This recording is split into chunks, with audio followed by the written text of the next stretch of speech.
नाज़रीन, जिस दिन कज़ाफ़ी स्टेडियम में पाकिस्तान और बांग्लादेश का एशिया कप के हवाले से मैच हो रहा था, बज़ाहिर सामने ये मैच हो रहा था, लेकिन इसके पीछे एक बहुत बड़ी कहानी जन्म ले रही थी जो अल्लाह तबारक व तआला ने, मैं तो समझता हूँ कि ये सारा सेटअप उस कहानी के लिए तरतीब दिया था। हुआ ये कि उस दिन फ़ैसला किया अफ़गान एम्बेसडर ने कि वो आके मैच देखेंगे।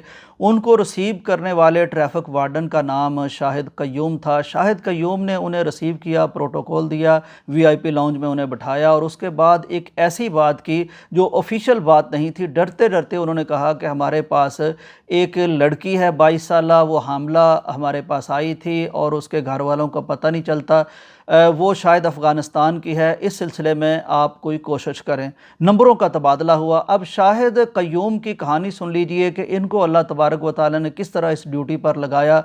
ये जो आईजी पंजाब हैं, इन्होंने एक ऐप शुरू कर रखी है प्यारा पाकिस्तान के नाम से। तो उसमें जो लोग घरों से बिछड़ जाते हैं उनको मिलाने के लिए, गुमशुदा लोगों को मिलाने के लिए ऐप काम करती है। इनकी ड्यूटी तो नहीं थी, लेकिन इनको एक केस दे दिया गया। ये बल्किस एदी होम पहुँचे, वहाँ इन्हें एक ऐसी लड़की मिली जिसके साथ एक बच्चा भी था।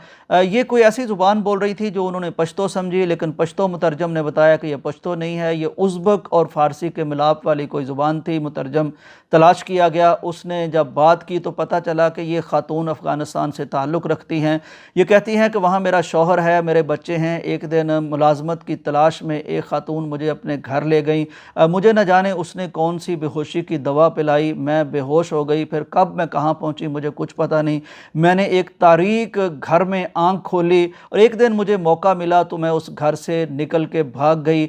अब ये अजनबी गलियां थी, 2-3 दिन तक मैं उन सड़कों पर भागती रही, भूखी प्यासी रही। मुझे लग रहा था कि शायद ये पाकिस्तान है। सरहद कैसे पार हुई मुझे कुछ पता नहीं था। मुझे पुलिस वाले मिले, उन्होंने मुझसे बात करने की कोशिश की, ना उनकी बात मुझे समझ आई, ना मेरी बात उन्हें समझ आई। वो मुझे बिल्किस ईदी दारुल अमान में ले गए, मैं वहाँ रहने लगी। अब इस अल्लाह तबारक व तआला शाहिद क़य्यूम की ड्यूटी लगाता है। वो उस ऐप के ज़रिए से आईजी के कहने पर, सीटीओ के कहने पर ये इस यानी एदी होम में पहुँचते हैं। इनके सामने ये लड़की पेश होती है, उससे बातचीत होती है। ये जहन में रख लेते हैं, कोशिश करते हैं कि कैसे अफ़गानिस्तान रब्ता किया जाए। ये एक ट्रैफिक वार्डन है।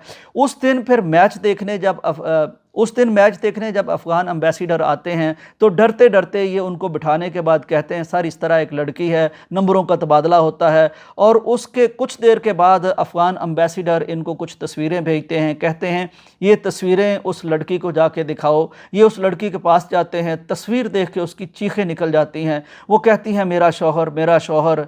फिर कुछ और तस्वीरें भेजी जाती हैं, ये उनको भी पहचान लेती है, पता चलता है ये उसके बेटों की तस्वीरें हैं, उसके रिश्तेदारों की तस्वीरें हैं।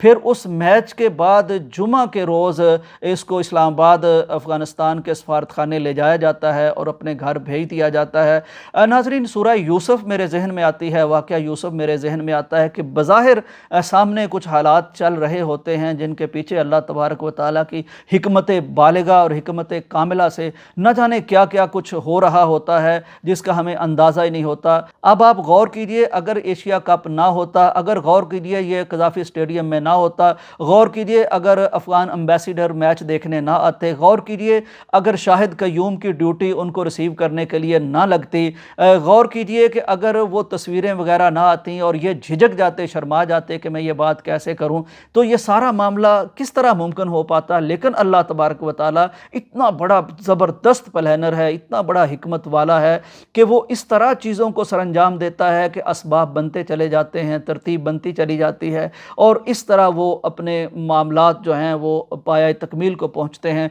सूरह यूसुफ के वो सारे वाक़यात, सैयदना यूसुफ का बिछड़ना, मिलना, सारे हालात, उसके आखिर में अल्लाह तबारक व तआला सूरह के फरमाते हैं वल्लाहु गालिबुन अला अमरिही वलाकिन्ना अक्सरन्नासि ला यालमून। अल्लाह ने जो करना होता है, अल्लाह फिर उसके वसाइल, उसके असबाब बना देता है और अल्लाह अपने काम करने पर गालिब है, कादर है। दुनिया वाले इसको नहीं समझ सकते।